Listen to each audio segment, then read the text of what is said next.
Alright, what is up people? Welcome back to Blue Chip Prospect for another video. Today, I thought it would be a great idea to go over the top 10, top 15 of the 2024 NHL Draft.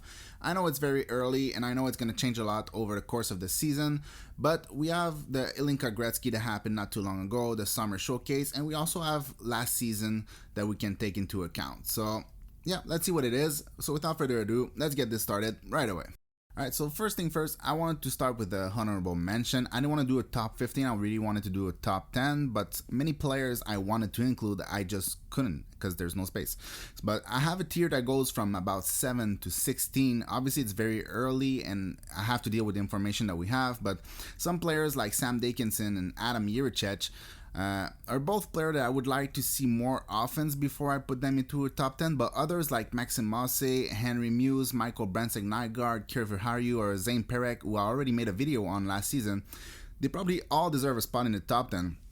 The thing is that there's just so many places in the top 10, so I just couldn't. Alright, so let's start with the top 10 now. And number 10 on the list is Tanner Howe. The thing with Tanner is that it's really hard to know what the production would have been without Connor Bedard. The fact that he played with Connor obviously inflates his numbers, but he had some very good numbers last season as a draft -1 with 85 points in 67 games, including 36 goals. So obviously you need hockey sense and you need skills to create that amount of points, even though you're playing with Connor Bedard. Other than that, he's a small guy, but he's very skilled and he's a good skater, so I don't think it's really a problem. The size, same goes for his advanced stats. I tried to include some in there, and there's a mistake in my table though. The first row should say total primary points percentage, which would be at 74%, which is good. His even strength goals for percentage is 53%. Not great, but average. High-end player usually have bigger impact, like 70% or 65%, 75%. Players like Gulyayev, Moore, and Benson all have around 75%. So primary points per 60 at 3.25, which is really good. 24 of his 85 points came from the power play, so about 28% of it, and 24% shot percentage. I mean, the thing is that where he shoots from, which is always super close to the goalie in the slot, that's why he's at 24%, right? But other than that, he's a good skater. He has high-end compete. He's always in the middle of the ice. He battles hard around the board, and he has good hockey sense. So even though he's small, he's a good skater, has good skills, and high-end compete. I think he's gonna be a pretty good player this season. At number 9, I have Igor Chernyshov. He's a big guy standing at 6'2", and he plays with a ton of power, and he's very straight line oriented, so he uses power really well. He had a very good D-1 season with 38 points in 38 games, which put him exactly in between players like Daniel Booth and Daniel Yurov in their respective D-1. In terms of semi-advanced metrics, 71% of his points were primary points, which is good. He had a big positive impact on scoring at 70% for his even strength goals for percentage. Like I was saying with Tanner Howe, who was at 53%, 70% is a very good impact. He scores at a pace of 2.5 primary points per 60, and only 12 of his 38 points came from the power play, and he shot for 14%. The big strength with Igor Chernyshov is obviously the strength and the pace and the direct style. Like, he put all of this together and he's just an unstoppable train on the ice. He's not the most skilled, he's not the best playmaker, the hardest shooter, the best handler. It's just that he has good handles. He plays with pace, he's strong, he goes to the net, and he's always in straight line. He's not going east-west all the time trying to dangle the whole team. He just trains his way to the net. Alright, so yeah, you need to add some element to his game, but I think he's gonna have a pretty good season.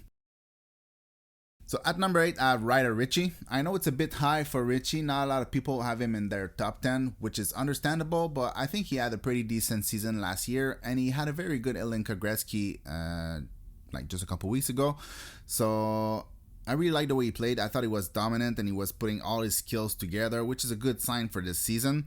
So yeah, Ryder Ritchie at number 8. He's the brother of Callum Ritchie. He's not as big, he's 6 foot instead of 6'2", but I think he's a better skater in my opinion. In terms of stats, he had a pretty good D-1 season without being great. 55 points in 61 games on par with player like Kirby Dack or Barzal, Riley Hyde, Berkly Catton.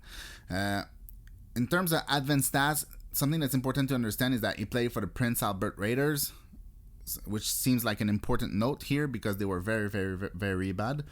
So 69% of his points were primary points. When on the ice, 51% of even strength goals for percentage, which isn't great, but again, he played for the Raiders. 2.41 primary points per 60 is very good for a D-1. Only Basha and Tanner Howe did better, I think. And 24 of his 55 points came from the power play, which is really not great. But again, he played for the Raiders, and they didn't score many goals at even strength or on the PP for that matter. And he shoot for 13.5%, which is very decent. Overall, Ryder Richie he's a guy that has a good shot. He plays with a lot of pace. He has good offensive sense, tons of skills, good hands.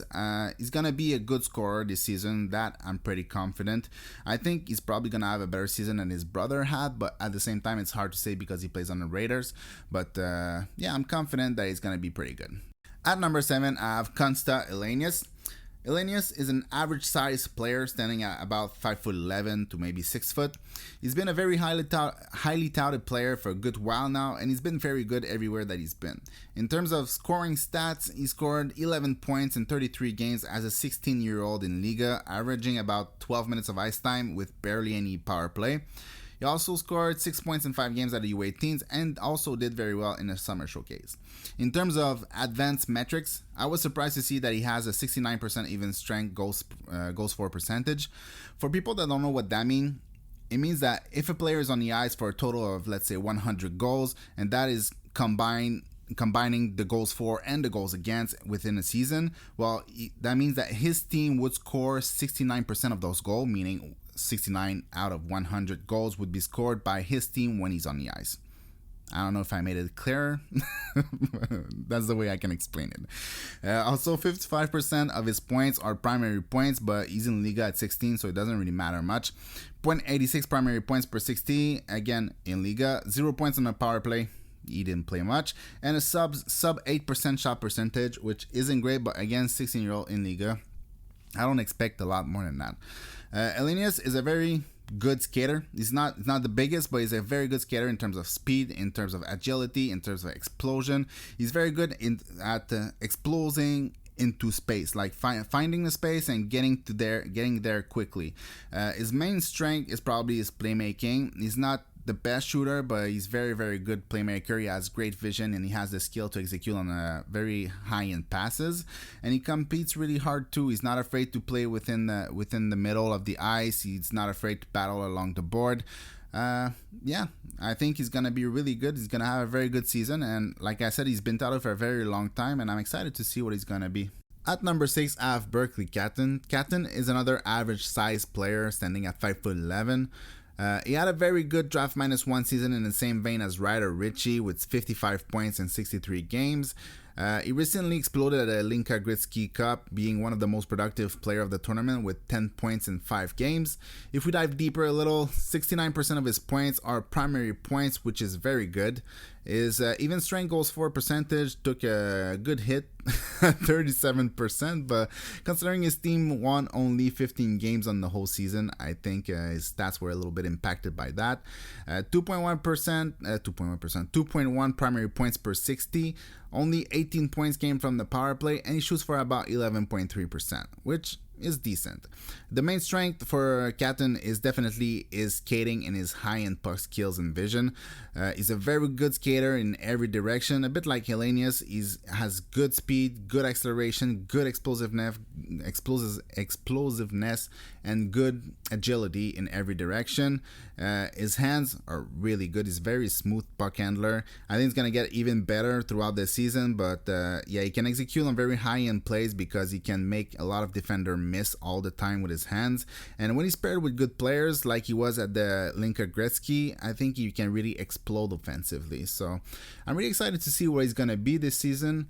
But yeah, I expect a very good season for him. At number 5, I have Cole Hudson, the little brother of Lane Hutson, and let me tell you something, at the same age, he's even more dynamic than Lane is or was. He's been very good everywhere that he's been. His draft -1 season is even better than Quinn Hughes and basically double the production of his brother. So yeah, there's that. The advanced stats aren't as shiny, but I only use the USHL to be consistent with other players who came from the US. So 56% in even strength goals for percentage, 1.18 primary points per 60, and 14.8% shot percentage, which is very good. The main strength with Cole is definitely the playmaking and deception combined with his skating. His brother has the playmaking and deception, but doesn't really have the skating. He has light skating, but he's not a fast skater or really like explosive skater. His brother has all that plus. So obviously that's gonna help him. I think we're gonna see offense like we haven't seen before from a defenseman in the US NTDP this season from Cole Hudson. That's why I have him so high at number 5. I'm not sure if a team are really gonna pick him at number 5, but like Quinn Hughes went pretty high because he was an elite skater. I don't think Cole Hudson is an elite skater, but he's definitely a high-end skater, so he has a chance to go in the top 10. But I think the offense is going to be something extraordinary this season. So yeah, excited to see that. At number 4, I have Artyom Levshunov. Levshunov is a big, offensively minded right shot defenseman that have a ton of skills. In the USHL, he had 42 points in 63 games, including 13 goals. If we take a little deeper dive, 60% of his points were primary points. His even strength goals for percentage is at 45%, which is average, I would say. His primary points per 60 at 110, and he shot for 9.2%, which is fine. The big strength on Artyom Levshunov is the mobility to size combo. He doesn't use it as well defensively as he does offensively. I think the defense is a work in progress, a bit like most defensemen at 17 years old, 16 years old. The defense is a work in progress. Same thing can be said for Cole Hudson, which wasn't really great. But Artyom is in the same vein. It's not really good, but offensively, he sure makes up for it. He had very good numbers, and he's very good at finding lanes to shoot. He's a good shooter. He has a good mind, and he can find the lanes to shoot with his mobility, which is really, really good. So like every player on this list, I'm very, very excited to see what he's gonna do this season. So yeah, let's wait and see. Now into the top 3, and at number 3, I have Cole Eiserman. Cole is not a big guy, but he's a very sturdy kid with tons of power. He's pretty much in the same frame as Ryan Leonard. Eiserman does many things, but the one thing that he does better than most is definitely scoring goals. He had a better scoring season than Cole Caulfield and Austin Matthews with 69 goals over 62 games, which is elite to say the least. If we look deeper, it's still elite, and I use the USHL stats again. So 93% of his points are primary points, which is completely insane. His even strength goals for percentage is at 60%. Primary points per 60 at 4.3, which is again insane. 11 power play points over 44 points, and shooting percentage at 26.4%, which again is insane. So yeah, most of his stats are insane. The main strength about Cole Eiserman is definitely his ability to find soft ice, to find pockets of space, and make himself an easy target to receive the puck and shoot it. He can shoot it many ways. He has a good wrister. His one-timer is devastating. But like I said, he's like Cole Caulfield. He's really, really, really good at finding the spot to be in, to be an easy target and shoot the puck quickly into the net. That's what he does. And the thing that he has more than Cole Caulfield and other players like that is that he's a very strong kid, and he's much bigger than Cole Caulfield. So I think in the NHL he's gonna be extremely dangerous. I'm really excited to see what Cole Eiserman is gonna do this season, how many goals he's gonna score. I think it's gonna be amazing to watch. And at number 2, I decided to go with Ivan Demidov. I really debated in my head who to put at number 2 between Cole Eiserman and Demidov. I decided to go with Demidov because he's more of a play driver, a play creator, while Cole Eiserman is the play finisher.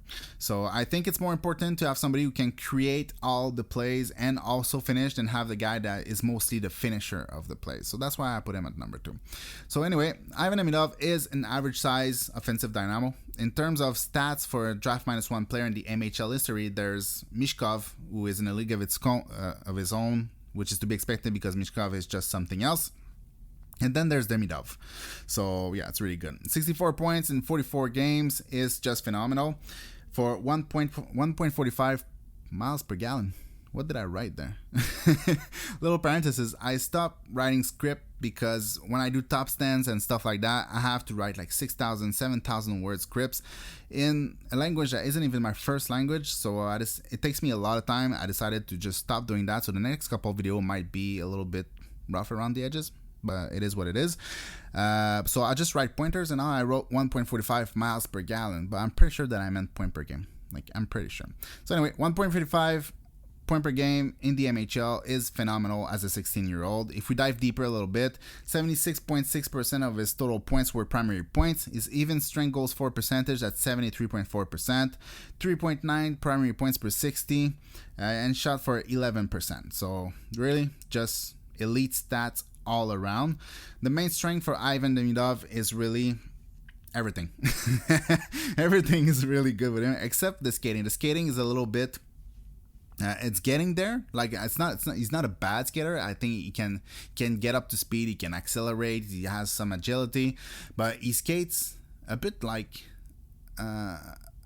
Crystal, but better. Like Crystal was kind of a slow skater, which Demidov is not, but he's always using the Mohawk or 10-2 kind of stride. Demidov does the same. He actually plays a lot like Crystal, in my opinion, but it's just even better. Maybe. We don't know. I really like Crystal, so I don't know if he's better. But yeah, so excellent playmaker, really, really good vision. He competes really hard, which is something that he has over a player like Crystal, is that he's willing to go where it counts. He's willing to go in the middle of the ice. He's willing to battle along the board. He's going to play hard defensively too. He does everything really well except for skating. His hockey sense is off the chart. His passing and creativity is off the chart. His compete is off the chart. His skills is off the chart. His shot is not as good, but still has a really, really good shot anyway.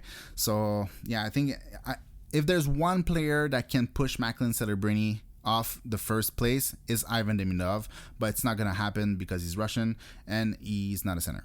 All right, let's go to number one now. And at number one, I have Macklin Celebrini. Like I'm pretty sure everybody knew. Macklin Celebrini is the whole package. I would like him to be a little bit bigger, but it is what it is. Nonetheless, 86 points in 50 games, including 46 goals in his draft -1 season, is just phenomenal. It's even better than Adam Fantilli. And Fantilli is almost 2 years older than Macklin Celebrini while being separated by only one draft. You know, so Macklin Celebrini is a June birthday while Fantilli is an October birthday. So yeah, Celebrini is pretty good. If we dive a little deeper, the primary points is 88.4%, even strength goals for percentage at 63.7%. Primary points per 60 at 4.6, which is just ridiculous. Power play points over even strength points, 32 over 86, and shot percentage at 26.4%, which is the same as Cole Eiserman. So it's really good. So the main strength of Macklin Celebrini, and this time it's for real, is everything. I said the same thing with Demidov, but Demidov had like a little bit of a skating issue. Macklin Celebrini, it's really everything. Like the skating is not an issue and everything is good. He's a very, very complete player. He's a very good two-way player, a very good shooter, like we can say with 46 goals. He's an extremely, extremely good playmaker. Like the guy scored 46 goals, but he's a primary playmaker. Like he's a better playmaker, has a better creativity and vision with the puck than he is a shooter, but he still scored 46 goals. So yeah, and he's very good defensively. He works really hard in all three zones. Like I said at the beginning, he's really the whole package. Like it's really easy to compare him to Fantilli because they come from the same league and they have like the same type of progression or pretty close to each other. But Celebrini, in my opinion, is better than Fantilli. Like Fantilli has an advantage in size, Fantilli has an advantage in physicality, while Macklin Celebrini has an advantage in hockey sense and an advantage in playmaking. I think playmaking and hockey sense take the edge over physicality and size, but it is what it is. Maybe Fantilli is a little bit of a better skater, but not that much. Like Macklin Celebrini can really skate up too. So yeah, to finish it off, Macklin Celebrini, number one, and I think he's a hell of a pick at number one. So yeah, I hope you guys enjoy. I hope you don't dislike too much the fact that I didn't write a script and that I'm a little bit lost. And I'm just like a little bit all over the place.